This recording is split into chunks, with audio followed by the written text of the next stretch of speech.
Amin Rais tambah kicep.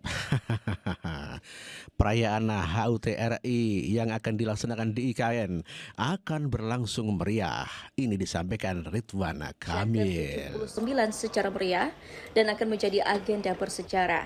Bahkan mantan Gubernur Jawa Barat periode 2018-2023 itu memberikan bocoran soal acara perayaan HUT RI yang akan disutradarai oleh Wisnu Tama, yang sebelumnya pernah menjabat Menteri Pariwisata serta mengatur upacara pembukaan Asian Games 2018. Ini peristiwa bersejarah karena Jakarta bukan lagi ibu kota dan Nusantara sudah ditunjuk sebagai ibu kota, maka tahun ini adalah pertama kali upacara benderanya, presidennya adanya di Nusantara. Dan persiapannya karena sifatnya seremoni ya, nggak ada masalah karena bukan membangun infrastruktur yang seperti apa, lebih pada persiapan event sakral di sana. Ya, itulah luar biasa Ridwan Kamil mempersiapkan untuk pelaksanaan HUT RI yang akan dilaksanakan di IKN. Nah, ya, memang ini adalah sakral ya untuk perpindahan ibu kota negara Republik Indonesia di Nusantara. Demikian juga disampaikan oleh Basuki Hadimulyono terkait pelaksanaan HUT itu. Sampai sekarang prasarananya insya Allah nanti pada Juli ini sudah akan selesai. Jadi kantor Presiden, Istana Presiden, kantor-kantor Menko yang 4 lantai dari 4 tower, 3 lantai sudah siap hingga bahkan nanti dipakai untuk para petugas dan peserta upacara. Jadi insya Allah 15 Juli ini rencananya air minum sudah bisa masuk ke IKN, nanti tanggal 19 akan cek ke sana. Rumah Menteri dari 36 mudah-mudahan akan selesai Juli ini. Jadi intinya insya Allah prasarana untuk kesiapan 17 Agustusan sudah siap pada Juli ini.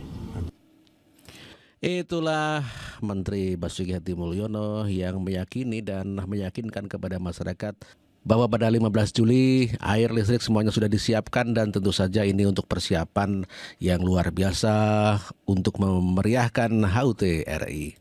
Panitia 17 Agustus adalah Heru Budi adalah merupakan penjabat gubernur di Jakarta menyampaikan kesiapan itu.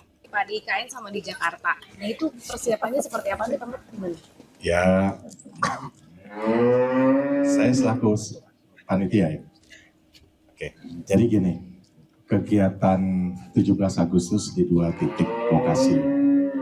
Di Jakarta, di Istana Jakarta juga ada kegiatan. Di Istana IKN juga kegiatan.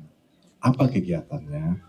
Di Istana IKN itu adalah kegiatan ada TUM, tata upacara militer di sana.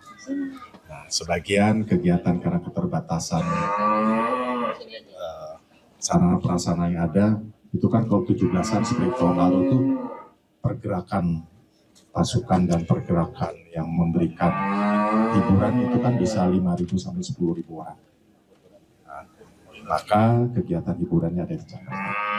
Jadi 2 titik. Itu upacaranya hanya di IKN? Upacara tadi TUM namanya, tata upacara militer ada di IKN. Di sini juga ada pasukan, tetapi menyesuaikan. Ini dari tahun Pemprov DKI.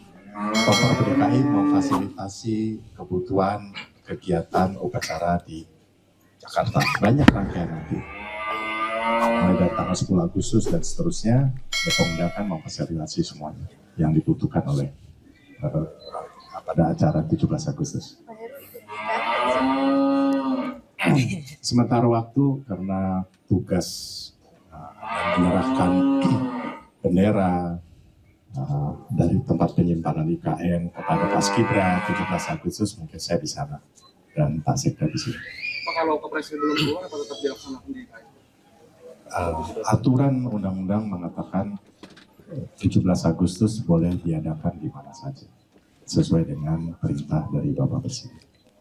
Jadi 17 Agustus di IKN juga nggak ada masalah. Oh, kita melakukan 2 kegiatan. Itulah Heru Budi yang mengatakan bahwa tidak masalah mau dilaksanakan di mana karena ya masih di NKRI begitu ya. Asal jangan di Malaysia. Luar biasa persiapan untuk HUT dan tentu saja ini hal yang sangat meriah sekali dan membanggakan bagi bangsa Indonesia. Otomatis akan ya membuat para penyinyir seperti Amin Rais, Rocky Gerung dan lain sebagainya akan kicep dan mati kutu. Demikian juga disampaikan oleh Danis Sumadilaga, Ketua Satgas Pembangunan IKN tentang persiapan upacara di IKN. Ya, Bagaimana Pak dengan kesiapan lapangan upacara? ya. Tadi yang saya bilang ya, Istana Presiden itu dan lapangan upacara itu sudah sekitar 83%. 83%. Kalau kantor Presiden lebih cepat lagi itu sudah sekitar 88%. Itu insya Allah siap itu ya, Istana dengan lapangan upacara. Termasuk IKN Memorial Park Ya, termasuk Memorial Park-nya sedang kita kerjakan. dan nantinya para tamu ini akan menginap di mana Pak? Untuk Ya kedepannya mungkin nanti? kalau tamu sebagian ya, itu kan tamu itu ada, kalau untuk upacara itu ada 2 kelompok intinya. Ada undangan dan ada petugas upacara.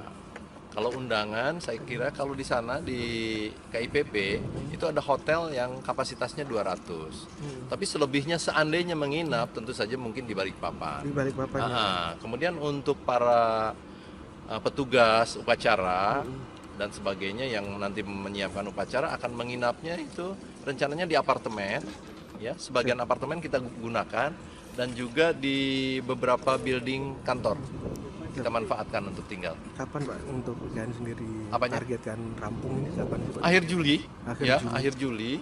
akhir Juli ini kita insya Allah Merampungkan segala sesuatunya ya, Pak, untuk yang berkaitan dengan itu ya, Siap. persiapan 17. Luar biasa persiapan upacara yang di IKN, jadi semuanya sudah disiapkan termasuk untuk penginapan para peserta upacara.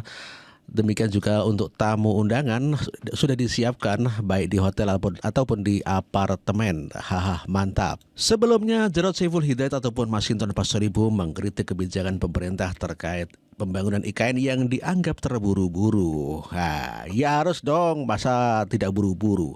Pembangunan juga harus dilaksanakan, kalau tidak ya hanya mimpi saja begitu Mas Bro. Jarod itu kan mengulangi dari pernyataan Pak Presiden ya, yang menyatakan akan berkantor bulan Juli ya di IKN.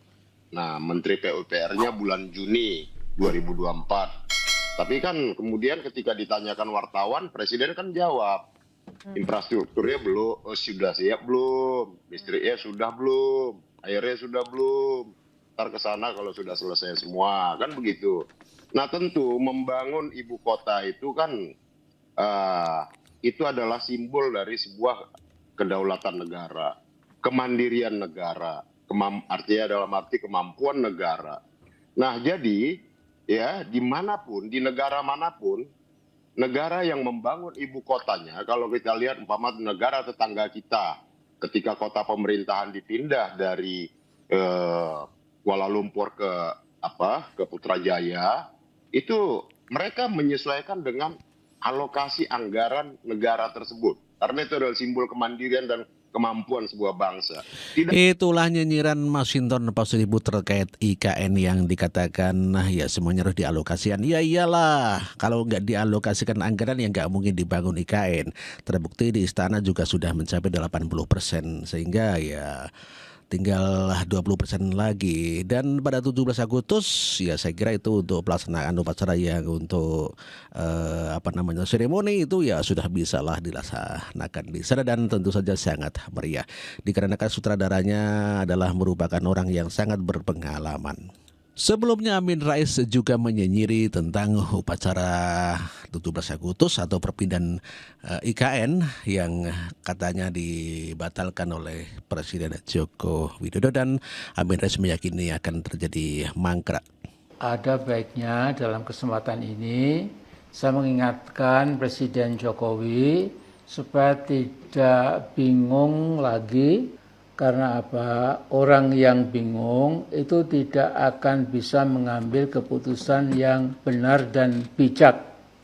Jadi hati yang keruh dan semrawut ditambah kepala panas pasti akan menghadirkan langkah atau keputusan yang salah, keliru, dan keblinger. Lihatlah perkembangan pembangunan IKN yang sudah pasti macet, mangkrak, dan sudah mustahil bisa dilanjutkan. Bukan saja karena tidak ada investor asing yang mau terjun bersama pejabat-pejabat yang bodoh, yang bahlul, zamannya bahail, karena investor besar dan kecil sama saja, investor asing maupun dalam negeri, tidak ada yang mau berinvestasi karena mereka yakin bahwa ujung akhirnya pasti buntung. Jadi Mas Jokowi atau Mas Wiwi, saya ingin mengingatkan ya, karena Anda nampak galau dan risau dan bingung. Jadi kalau bisa, please stop worrying and stay calm if you can. Ya. Jadi berhenti bingung dan kalem-kalem sajalah ya Mas Jokowi, ya kalau Anda bisa ini. Nah di berbagai kesempatan Anda bilang mulai Juli nanti aku akan ngantor di IKN. Di mana Mas ngantornya? Barangkali ikut Pak Menteri PUPR, Mas Basuki Hadi Mulyono, yang juga sudah mengatakan bahwa bulan Juli nanti akan mulai ngantor di IKN, tapi dengan syarat sudah ada air yang bisa dialirkan ke instansi-instansi yang sedang dibangun itu dan juga perumahan-perumahan di sekitar IKN. Nah, bagi saya nampaknya keyakinan Pak Menteri PUPR ini itu juga udah mulai makin menipis ya. Karena kalau seorang mengatakan saya akan begini kalau, saya akan begitu kalau, itu artinya memang paham sekali bahwa yang dia katakan itu sebenarnya dia tidak yakini sendiri. Jadi saya juga kadang-kadang heran sekali ada menteri, ada pejabat-pejabat tinggi yang mengatakan bahwa bandara VVIP IKN akan selesai pada bulan Juli, sehingga katanya nanti awal Agustus sudah bisa untuk pendaratan. Itulah Amin Rais yang meremehkan kepada Presiden Jokowi tentang pembangunan IKN dan mengatakan akan gagal dan mangkrak krak koyo Amin Rais engklek engklek Jakarta Jogja bolak-balik. Kenyataannya Amin Rais penipu, kata Gus Dur.